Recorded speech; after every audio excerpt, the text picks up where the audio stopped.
Bueno, Mario Martín Peceni, doctor en Ciencias Políticas, investigador principal de CONICET, donde además sos vicepresidente de Asuntos Científicos y docente en la Facultad de Ciencias Sociales de la UBA, y tu expertise, tu especialidad son los derechos humanos, la salud y la sexualidad. Gracias por prestarte esta conversación hoy.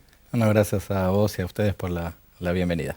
Bueno, derechos humanos, salud y sexualidad estuvieron bastante en conflicto de alguna manera durante la pandemia. Me gustaría retomar por ahí cómo evaluás el aporte de las ciencias sociales en particular durante la pandemia.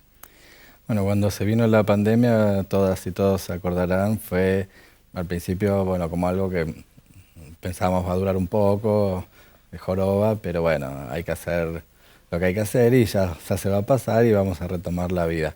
Bueno, vieron, no fue así y ahí nos damos cuenta como algo que los que estudiábamos estas cosas sabíamos que era así, que la salud y las condiciones de la vida determinan desde que nos levantamos hasta que nos acostamos y dormimos, y antes de nacer y después de morir. La salud determina mucho, ¿no? Como decía la novela La peste de Albert Camus. Y bueno, viene la pandemia, que aparte fue un fenómeno no solo de tu ciudad, mi ciudad, nuestro país, sino del planeta, y trastocó, por un lado, la vida cotidiana y después puso en evidencia problemas que venían de muchísimo antes. Voy a decir un solo ejemplo: en varios barrios de nuestro país, la falta de acceso al agua potable cercana hizo que cuando estaban las medidas de aislamiento social obligatorio, bueno, las personas toman agua, se alimentan, y si no hay agua cerca, hay que ir a buscarla. ¿Y quienes salieron a buscarla? En general las mujeres que sostenían los comedores, y muchas de ellas fueron las primeras víctimas del COVID. Bueno, las ciencias sociales, por un lado, somos quienes hacemos ciencias sociales, veníamos trabajando en distintos temas de lo que se te ocurra de la vida, y cuando viene lo del COVID dijeron, bueno, ojo, las personas tienen que alimentarse, hay personas que trabajan en una economía informal, que si no van ese día a trabajar no tienen ingresos y por ende no pueden alimentarse, alimentar a su familia, o no sé, lo que pasó la primera vez que los jubilados salieron a los cajeros a buscar su jubilación. Por así decir, las ciencias sociales avisamos que todas estas cosas podían pasar.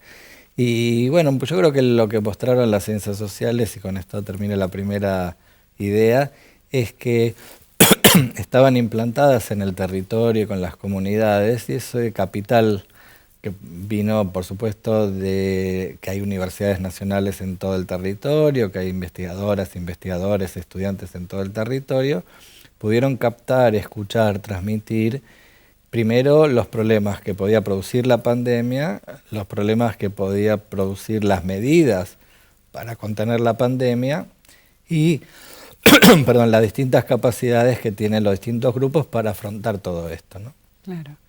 Se planteó también una dicotomía como entre economía y salud, y al principio los primeros meses sobre todo fue un enfoque sanitarista principalmente, ¿no? Y esto que decís me hace pensar que las ciencias sociales vinieron a mostrar o a poner el énfasis de que la salud no es solamente biologicista o sanitarista, ¿cierto?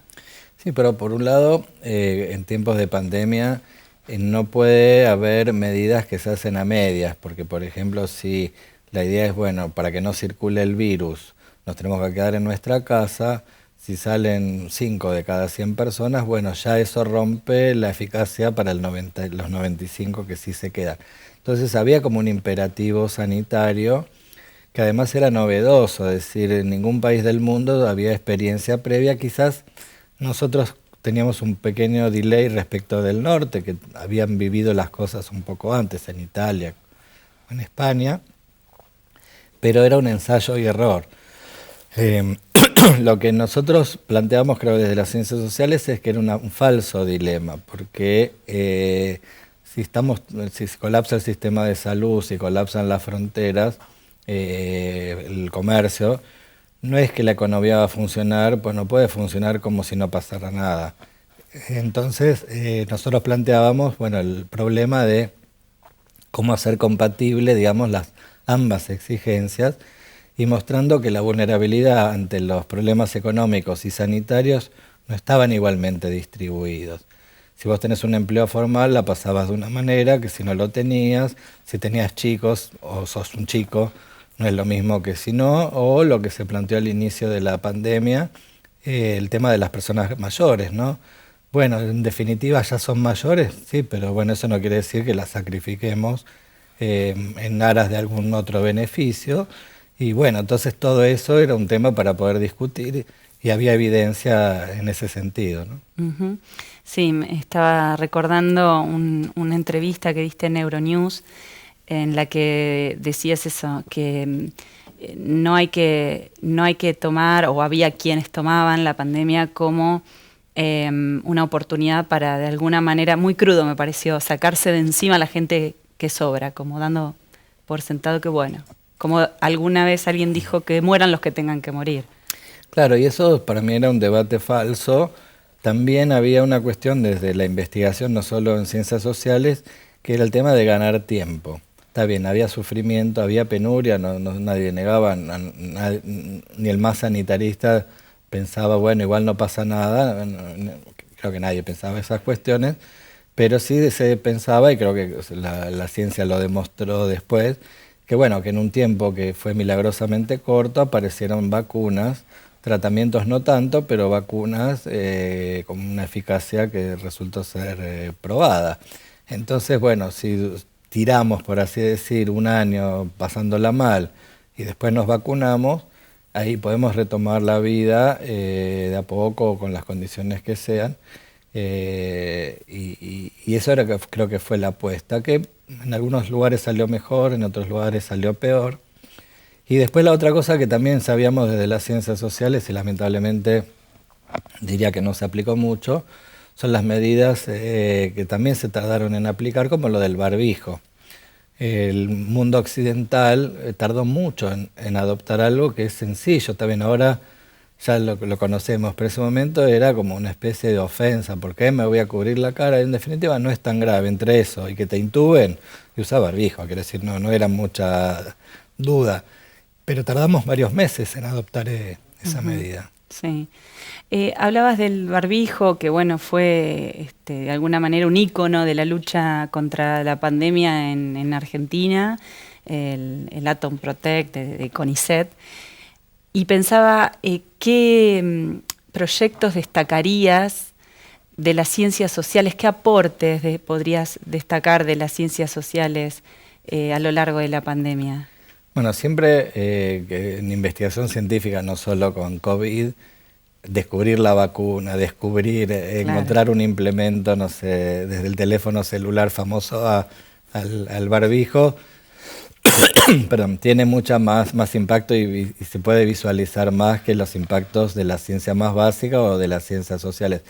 Lo que yo creo que sirvieron las ciencias sociales, no sé si hay un hito en particular, pero bueno, es mostrar para cada ámbito de lo social cuáles son las condiciones particulares y específicas, repito, tanto para afrontar las consecuencias de la pandemia como para hacer posibles las prácticas de cuidado y autocuidado. Ahí tenemos todo el tema, desde la educación, a la salud, al transporte, a los hábitos alimenticios, de sociabilidad. Tratar de hacer posible cómo poder hacer eso que nos gusta o necesitamos hacer sin ponernos en un riesgo grave.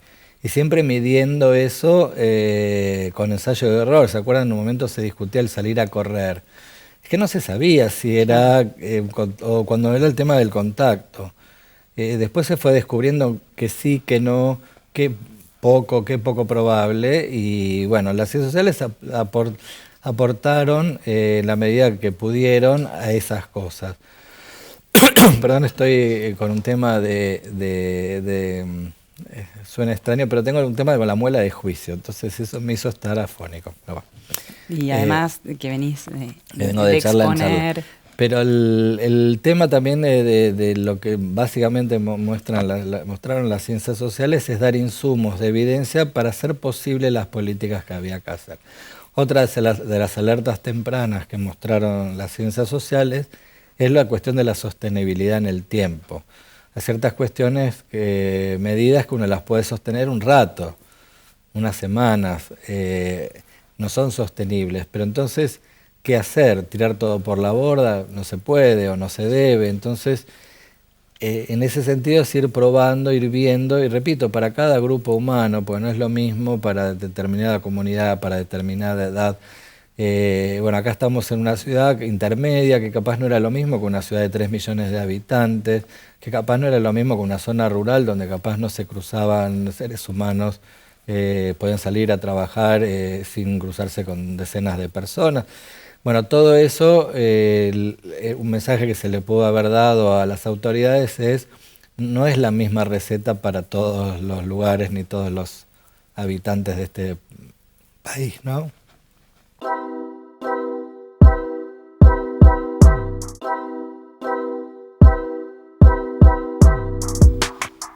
Mario, estábamos charlando hace un ratito sobre la pandemia, las ciencias sociales, las ciencias en general.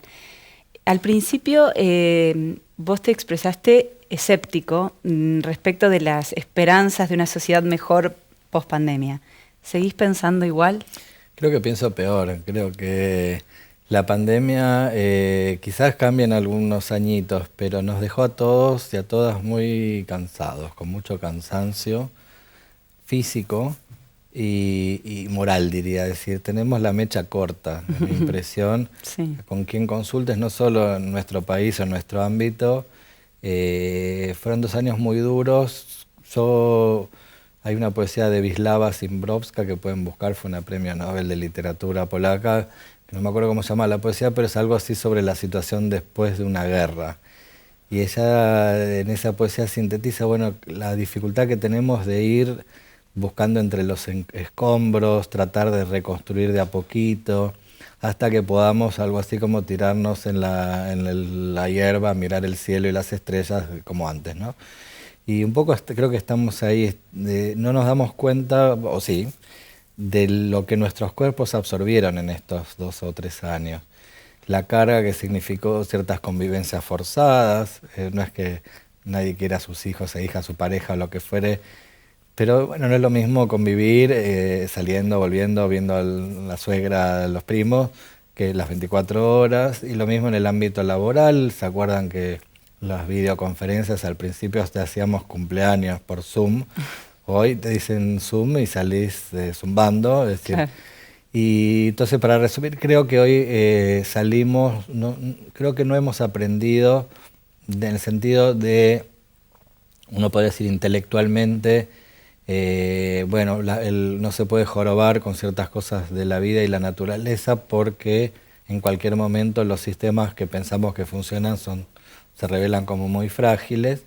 Pero pensemos todo el tema cambio climático, ahora, no sé, por lo que está pasando en Rosario, no aprendimos nada. Es decir, hay una ley de humedales que no se trató, es decir, por decir un solo ejemplo, es decir, hay cuestiones que sabemos que deberíamos hacer para preservar el medio ambiente, por decir solo un ejemplo, y no se hace nada.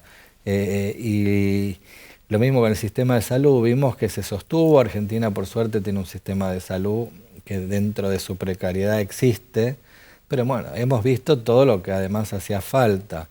Ahora hemos visto que se aumenta el presupuesto en salud, se agregue recursos humanos, se les aumente los salarios. No. Es decir, por eso digo que sigo siendo escéptico, más escéptico. Bueno, hay algunos reconocimientos en la provincia de Buenos Aires recientes que a lo mejor tienden a reconocer un poco esta tarea en el pasado, pero vos hablabas también de los cuerpos y también están las mentes, ¿no? Se ve más atención en el último tiempo a la salud mental. Bueno, eso fue una de las cuestiones que se puso también en el centro de la epidemia.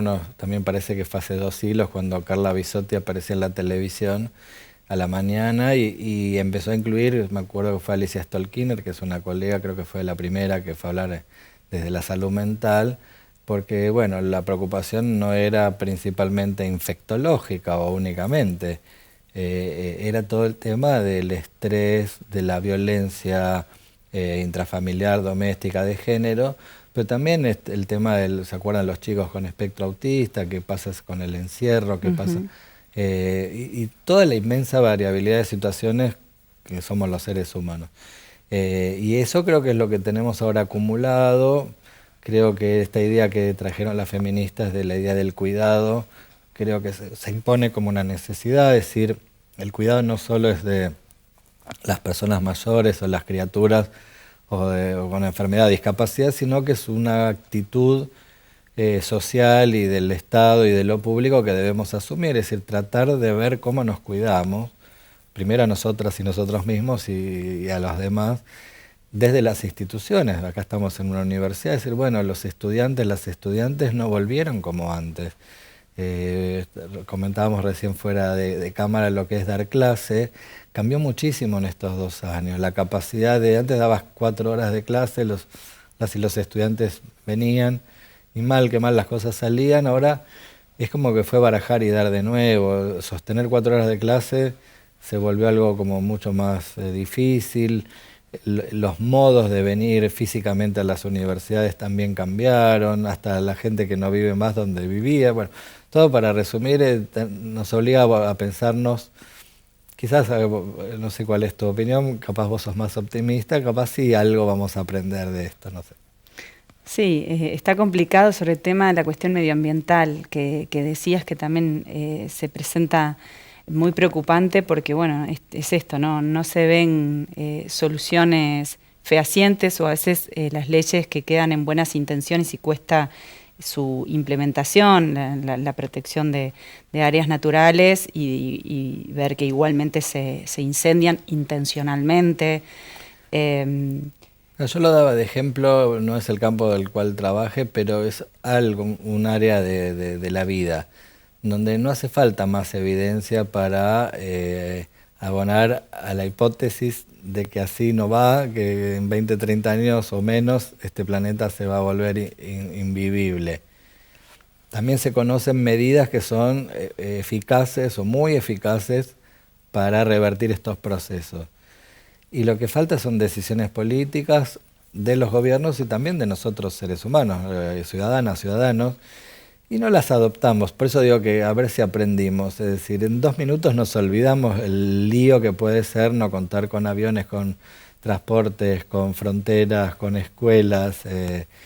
Y bueno, es por eso doy el ejemplo del ambiente, pero hay muchas otras cosas que nosotros sabemos que se podrían hacer, que se deberían hacer, y uno ya se recluye en la vida de uno, en los intereses de uno, y quizás ahí sí, saliéndome un poquito, pero que creo que es mi preocupación, diría más que la del ambiente, es también estos fascismos, estos discursos autoritarios que quieren volver a un orden que quizás nunca existió, donde subordinar en términos de género, que las mujeres vuelvan al lugar que les corresponde, que las y los jóvenes vuelvan al lugar que les corresponde, este discurso xenofóbico, bueno, que está aprendiendo en nuestro país y en otros países, uno diría discursos que uno pensaba que ya no iban a volver, por el grado de violencia, el grado de discriminación, el grado de autoritarismo, y sin embargo, no sé si es solo por el COVID, no, pero bueno, ciertos procesos de deterioro del acceso al mercado de trabajo, de la movilidad social por el trabajo, más estos bienvenidos resquebrajamientos del orden patriarcal que hizo que, bueno, ya el varón no sea el amo y señor de la casa ni el padre, sino que, bueno, todo se democratizan los vínculos. Y bueno, eso rompe un poco el orden también jerárquico, pero que podría haber sido estable de hace 20, 30 años. Y eso produce una incertidumbre que a veces es difícil de aceptar, sobre todo por quienes tenían o sienten que están perdiendo sus privilegios. Y eso hace también que en el mundo de incertidumbre del COVID, del cambio climático, del desempleo, de todo esto, y bueno, que buscamos soluciones milagrosas antipolíticas, muy autoritarias y que lo vemos quizás también incluso en las nuevas jóvenes generaciones, que yo no creo que sea la mayoría, pero asombrosamente muchas y muchos de ellos abrazan estos ideales que hemos, digamos, contra los cuales hemos luchado con mucho sacrificio y muchas pérdidas. La pandemia también nos puso en evidencia, como vos decías, que la salida es colectiva, que la solidaridad es muy importante. No servía si uno se cuidaba, era necesario que todos nos cuidáramos en favor de todos y sobre todo en favor de los más vulnerables. ¿Cómo hacemos para construir o para salir de una época de crisis semejante con diálogo en un contexto de discursos de odio? ¿Es posible? Bueno, yo creo que sí, en varios planos. Primero en el plano de la interacción cotidiana. Bueno, nosotros acá estamos en un ámbito universitario, creo que tenemos esa responsabilidad institucional y docente de acompañar los procesos, acompañar los tiempos. En mi caso, a veces mi propia cátedra no está muy de acuerdo, pero yo creo que hay que hacer lo que se puede, es decir, no tener unos ideales de exámenes o de monografías como teníamos quizás antes. Es de a poco retomar una práctica, un vínculo. A las estudiantes y los estudiantes les cuesta mucho volver a la universidad, a veces materialmente, ¿no? Porque tienen sus trabajos, sus situaciones complicadas. Y a nosotros también nos cuesta dar clase y creo que nos tenemos que ir cuidando en eso, esperarnos, no sé, entendernos, entre colegas también, tratar de no entrar en en estos juegos de suma cero, de peleas entre, no sé, entre cátedras, entre carreras, entre universidades. Esos son niveles, digamos, micro y medianos. Después, como país, obviamente no tengo ninguna receta, pero sí bajar ciertos cambios, digamos, mostrar ciertos consensos básicos que creo, recién mencioné ciertos fascismos que no entran en esos consensos básicos, pero para una gran mayoría del pueblo, por el caso de los argentinos y argentinas, bueno, el respeto de la democracia, el Estado de Derecho, los derechos humanos, bueno, eso es algo no negociable, nos costaron muchas muertes, mucho sufrimiento, y bueno, por suerte llevamos, no sé, casi 40 años, ¿no? de una convivencia democrática, y creo que eso es un plano no negociable. Y después sí, todo el resto, bueno, se complica. Hay una frase también de Las ciudades invisibles, que es una novela de Italo Calvino, que termina, es decir, encontrar esos espacios entre tanto infierno, ¿no? Es decir, esos espacios donde uno pueda encontrar personas, relaciones, y bueno, quedarse en esos, ¿no?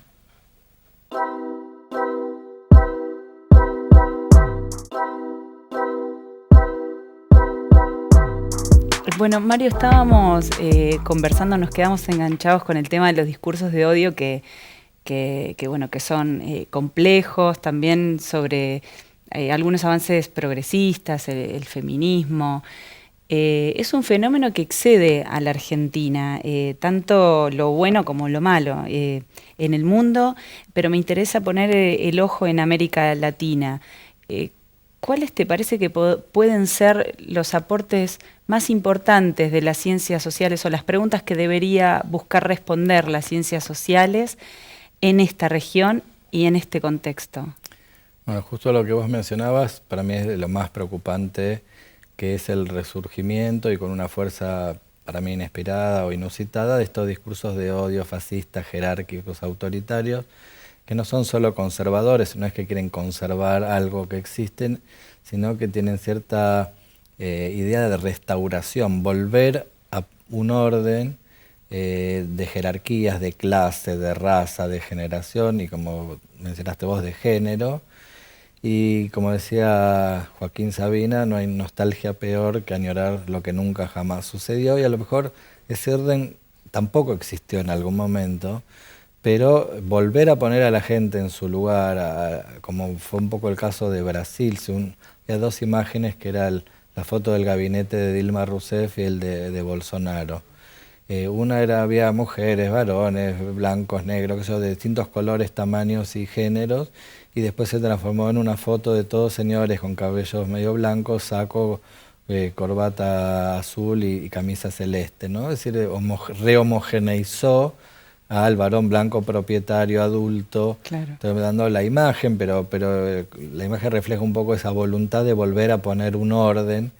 Y creo que entonces desde las ciencias sociales, si queremos hacer algo que no sea simplemente indignarnos o preocuparnos, uy, qué lío esta gente tan facha, o cómo estos jóvenes votan a la ultraderecha siendo jóvenes cuando deberían estar, digamos, luchando por un mundo mejor y contra nuestra generación, para superar nuestros defectos, no nuestras virtudes. Pero yo digo, hay que ver cuál es el problema, ¿no? Es decir, hacer un discurso moral, como vos decías, no sirve. Entonces hay que ver, bueno, cuáles son las condiciones que hacen que hoy el trabajo sea tan incierto, la posibilidad misma de trabajar, la posibilidad de que a través del trabajo vos puedas consolidarte, no digo enriquecerte y salvarte para toda la vida, pero sí poder sostener una vida. Los vínculos interpersonales se volvieron muy inciertos, la sensación y la realidad de la inseguridad, que puede ser desde que te peguen o te maten, pero también la inseguridad de que te hackeen, que te, no sé. Todo este tipo de cuestiones, creo, esta pregunta por la incertidumbre es una pregunta que desde las ciencias sociales nos tenemos que dar. No es Una nueva. mirada quizás más analítica, comprensiva, es decir, pensar qué nos están queriendo decir estos discursos de odio o estas acciones reaccionarias, valga la redundancia, analizarlo para encontrar una causa, una explicación y por lo tanto una posible solución más realista. Sí, eso también es difícil desbrozar, desenmarañar, ¿no? Cuando ciertas reacciones se basan en ciertos aspectos que son reales, no sé decir por qué, no sé, si a un lugar de empleo llega la cuñada o la sobrina o el amigo de alguien por un vínculo personal, a mí me da bronca que esta persona entre a ese puesto o a ese salario, o ni siquiera a veces trabaja.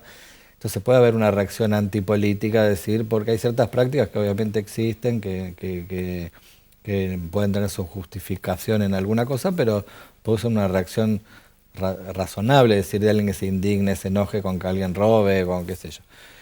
Después también hay gente que se indigna por las cosas buenas que hacen algunas políticas y políticos. Bueno, sacaron leyes que, no sé, que mejoraron la vida de determinadas personas, pero al hacer eso rompen privilegios, rompen jerarquías. Entonces, pero después en general muchas cosas son como locas, ¿no? Es decir, porque se reivindica al mismo tiempo algo que es imposible de cumplir, y ahí es lo que yo creo que el discurso del odio muestra una faceta que es muy difícil de procesar. Y volviendo a la pregunta primera de hace un rato, ¿se acuerdan cuando decían las vacunas son un veneno? Decía un discurso del odio de derecha. Que tenían un chip. Pero al mismo tiempo decían, ¿por qué los parientes de los políticos reciben primero las vacunas? Claro. Entonces yo quiero acceder también primero al veneno. Claro. Si es un veneno, ¿qué te importa que acceda a la cuñada no sé, de un ministro? Pero entonces era como al mismo tiempo yo sostengo que es un veneno y quiero tener acceso a ese veneno. Bueno, esto fue como un ejemplo como medio chistoso, Sí. pero pasa Pero ahí real. todo el tiempo con un discurso de la ultraderecha que está ganando en muchos lugares del mundo y a veces directamente macaneando, mintiendo. Es decir, las campañas ahora en Brasil, digo, la que ahora se está dando en este mismo momento y la que fue hace unos añitos que ganó Bolsonaro, directamente mentían, o sea, Claro. inventaban cosas, bueno, no, quieren darle, no sé. En Brasil salió esto, perdón la expresión, que estaban distribuyendo biberones con formas de pene, porque querían así de esa manera introducir la ideología de género, o sea, no tenía... Cualquier persona Disparates. dice, esto no tiene sentido, pero eso fue creído por mucha gente, o sea, no solo dicho, fue creído y a lo mejor gente orientó el voto por esa cosa que a uno le suena que no tiene ni pies ni Y que en cabeza. algunos casos hasta se gobernó con las fake news, ¿no? Totalmente, entonces también hay un tema de responsabilidad, pero también, por ejemplo, sin entrar a discutir un caso que es muy de la coyuntura del día de hoy, por eso no lo voy a dar el ejemplo en concreto, pero también si sale alguna noticia falsa ligada a la cuestión farandulera o a las redes sociales, es necesario que también desde el lugar institucional se tiene que responder. Si no se responde, se convalida. Si se responde, se entra en un juego que siempre vas a perder, porque no se puede rebajar, no sé, desde la presidencia o desde un lugar de político, de gestión, andar discutiendo con un Twitter Claro. o con un tweet, perdón, o con una afirmación. Y todo se mezcla, ¿no? Es decir... Hay que elegir a los enemigos, ¿no? Y no, y también volver no sé, a cierta institucionalidad, es decir, a cierto lugar de representación, cierto lugar digamos, allá de los seres humanos que ocupan ciertos De lugares, templanza. de templanza y de poder, bueno, entender que hay reglas de juego, que no da todo lo mismo, pero es difícil porque todo se discute capaz al mismo nivel. Yo, como vos mencionabas, estoy de autoridad en el CONICET y a veces veo cada cosa que ponen del CONICET, que quien se toma 3 minutos de averiguar sabe que no es así, pero digo, bueno, que digan lo que quieran. Porque si vos te pones a responder, ya sale toda una cosa conspirativa de, entonces dice esto porque lo otro. Y capaz simplemente mirá, no sé, mirá el dato, Claro. o entra a la página, o preguntarle a alguien, qué sé yo. Hay una frase famosa de Twitter, un paper del CONICET. El CONICET no hace paper, la gente los publica en revistas en la universidad. El CONICET es un organismo que paga salarios y becas a quienes investigan. No existen papers del CONICET. Claro. Pero eso es una expresión de Twitter, por ejemplo. Esto es para paper del CONICET, qué sé yo. O de alguien, claro. Sí, se tergiversa. ¿Y pensás que hay un modo latinoamericano de hacer ciencia? Para ciencias sociales yo creo que sí, que es un modo, por un lado, siempre preocupado en formar parte de las experiencias colectivas de lo que fuere. Es decir, uno no hace ciencia pura en el mal sentido de la palabra. Él siempre está involucrado con un colectivo, con un problema, con un tema a resolver, con una demanda, con una política pública. Y creo que tenemos entonces una politicidad del hacer ciencia que es bienvenido, por el contrario a la idea quizás preconcebida de que meter los valores o la política distorsiona la práctica científica. Creo que al contrario le da sentido, la hace más sensible y en un sentido puramente metodológico refleja mejor una situación X que cuando se hace con una distancia, ¿no? Y eso creo que es muy propio de América Latina y de hacer eso siempre con los sujetos, en diálogo. Hoy hablaba a la mañana, no reemplazando, porque los sujetos hacen sus propias vidas, sus propias luchas. La ciencia no tiene nada para decir pero sí poder escuchar, interpelar, recoger, aportar evidencia, tratar de sistematizar argumentos, y ahí creo que tenemos una especificidad, ¿no? Ese sería el camino a futuro, seguir profundizando en esa, no solo interdisciplina al interior de quienes hacen ciencia, sino una interdisciplina que involucra a las comunidades. Hay muchos proyectos que se han desarrollado en conjunto con la comunidad o teniéndola en cuenta. Bueno, está el ejemplo del cannabis medicinal, pero también con los pueblos originarios hay varios trabajos que trabajan con la comunidad en el territorio. Por ¿Ese ejemplo, es el camino a vos futuro? mencionabas lo del cannabis medicinal. Yo asumí en CONICET en el gobierno anterior, porque es un tema de distintas temporalidades, digamos, institucionales. Sí. Y estaba trabado, diría con toda honestidad, no por el gobierno anterior, porque hasta el gobierno anterior lo trababan todos los gobiernos, la investigación en cannabis, que es una planta, para ver si eso sirve para algo terapéutico.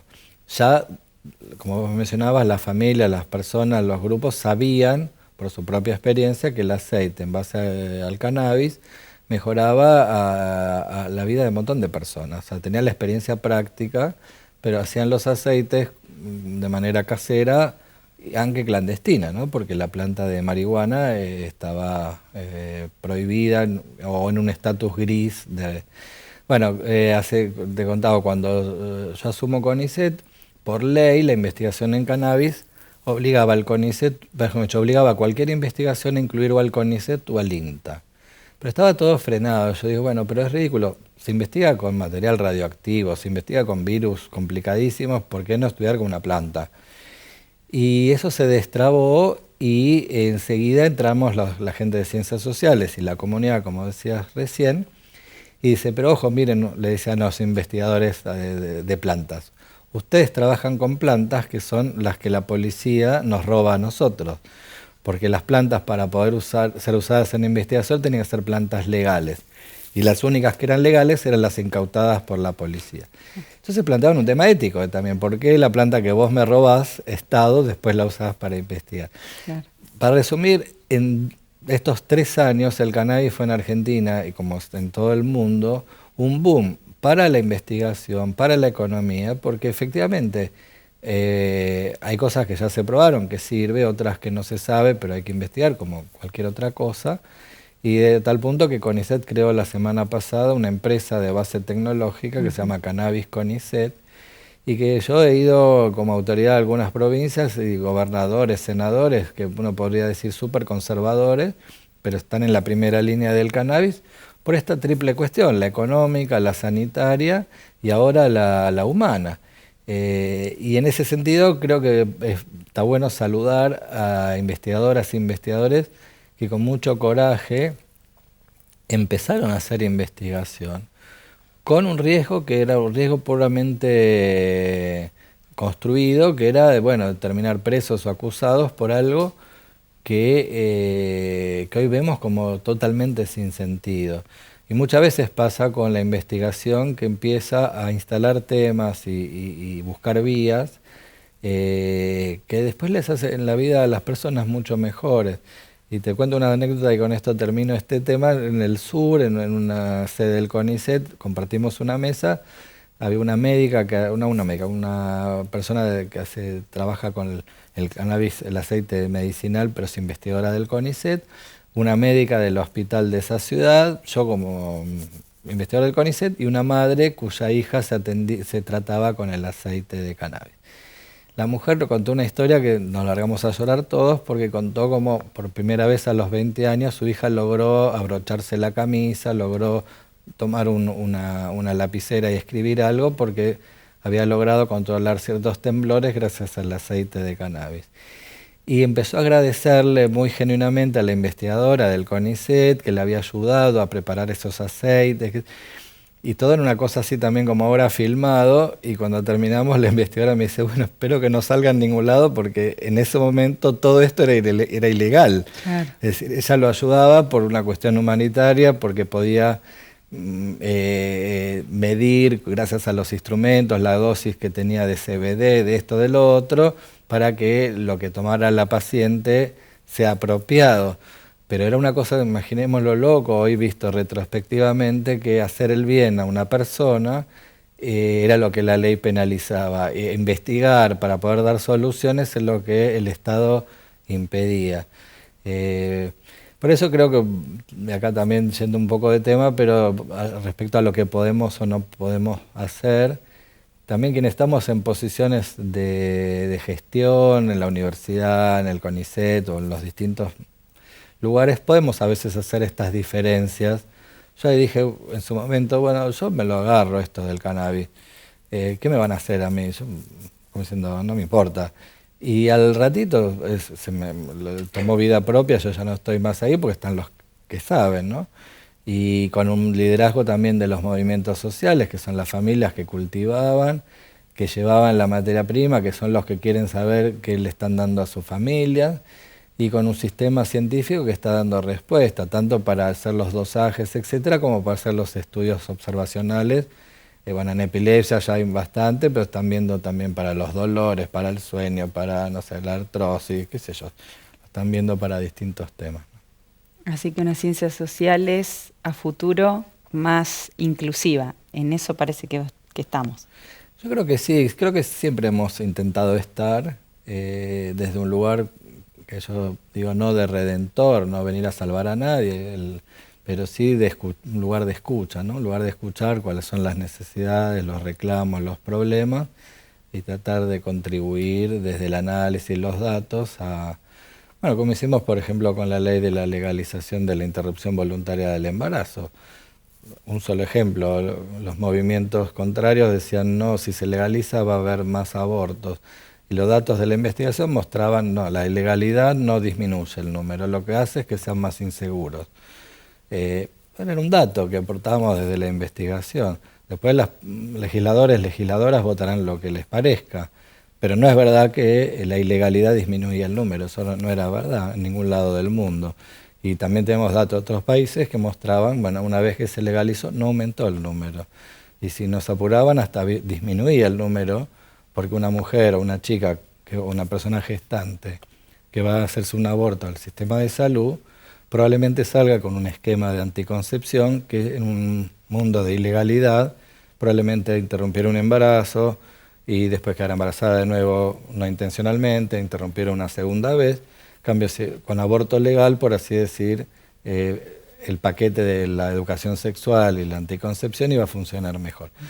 Bueno, y creo que esos son los aportes que hacemos desde las ciencias sociales y que claramente no son menores. Me parece que la legalización del aborto fue una de las poquísimas grandes conquistas de estos últimos tiempos. Gracias, Mario. No, gracias a vos.